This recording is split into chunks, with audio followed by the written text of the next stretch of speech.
Virtual reality updates. It was dropped in 4.5, but Ow! God. ATC. Thank you. It was dropped in 4.5, yeah. But in 4.6, we're getting some more VR improvements, some updates, and some stuff. Sylvan, the mastermind behind the updates so far, has been active. I mean, dude, they've been very active. Him and Yogi have been so active on the forums, answering questions, giving support, talking about the process of getting this VR working. There was like a couple day period a few weeks ago where it was they literally replied like 20 something times to people in the course of just a couple hours. So they've been all over it, and there's a new update coming in 4.16. Sylvan gave us some details on, so I figured I'd go over those for you. I haven't tried it yet, but well, maybe soon. Sylvan said, hope you've been enjoying the native experimental VR support we've introduced over the holidays in 4.5. The response has been absolutely mind-blowing, and seeing it in your hands and the joy it's bringing has been incredibly rewarding for the team. Naturally, there's still a lot of work to do to make what it's meant to be. With that in mind, here are the changes we prepared for 4.6. So, we got some bug fixes. We've already seen some of this in the actual 4.6 patch notes, but this is a separate post from Sylvan himself. This is from last week, but there's been another update just today, and that's kind of where this is headed.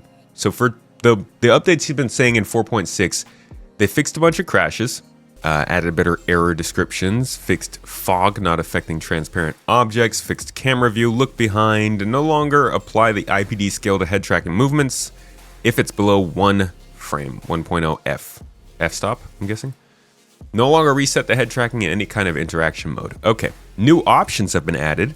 Selection for FPS, ADS, offset to the dominant eye, extended mirror mode, more on that down below.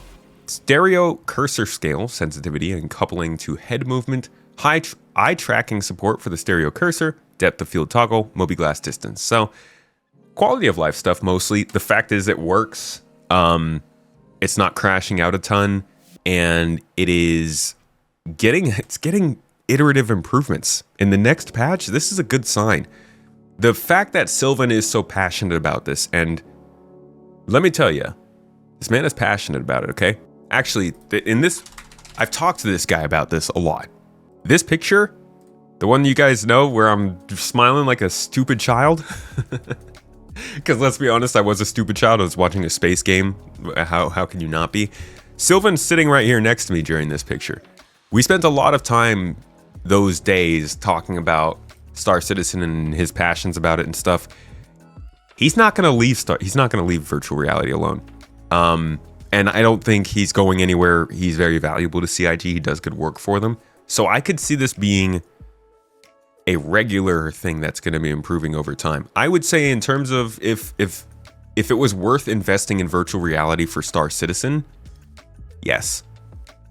I built my computer for Star Citizen. I'm sure some of you did too. And I'm not going to tell people that's a good idea, especially in today's market.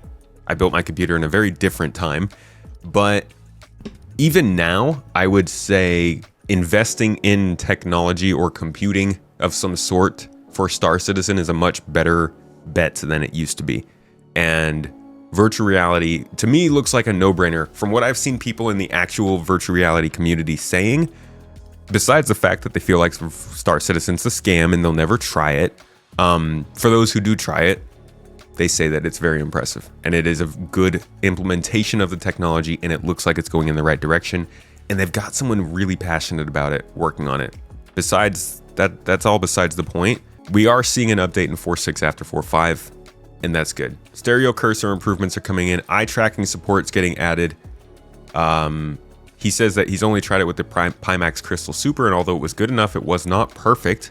You know, this is all experimental still. It's all still getting work done. Mirror mode update was added. Theater mode has been added so you can watch the screen instead of being in the world. There was a launcher update, and he mentioned a little of what's next. He said that the marker and UI rework is still a work in progress. Can't promise it'll be fixed for 4.6, but they are trying. He also said many people have already figured out that you can use stereo UI lens depth and stereo scale form depth to fix it. However, that breaks other stuff. So that's the main thing they're working on here. in terms of what's next. Now, in the far distant future, he has talked about full body scale tracking.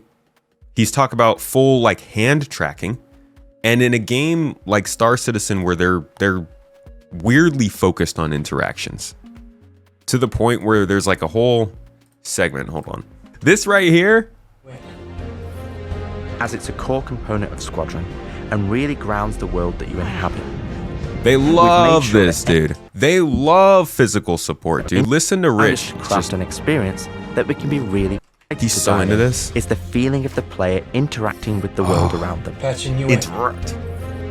As it's a core component of Squadron and really grounds the world that you inhabit. They're really into this, right? This is perfectly made for VR.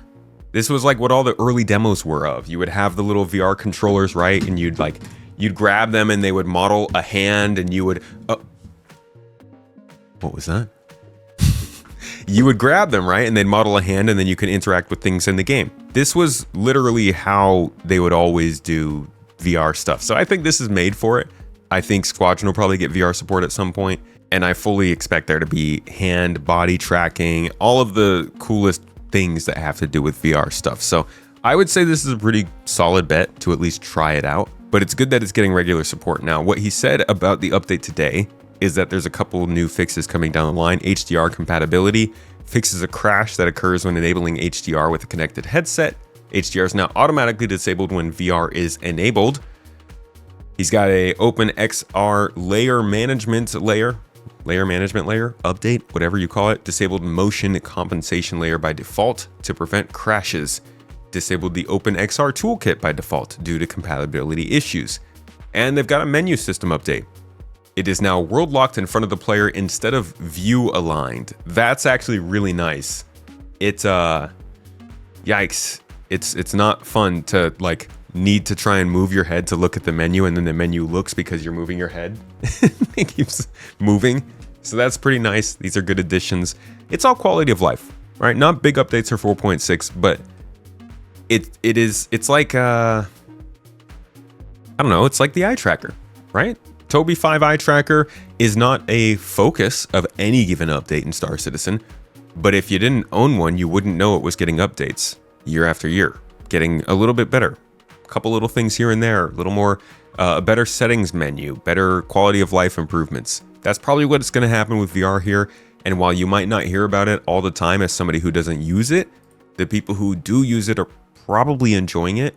And I think this is probably going to end up being a good showcase to grab one. Like I said before, I built my computer for Star Citizen, and I will probably end up buying VR for Star Citizen. In the long term, I'm still waiting for them to not look like big freaking goofy buckets on your face, but it looks like we're basically there already, so I'll probably be picking up a headset myself sometime soon. But I will have something to say about it soon, so keep an eye out.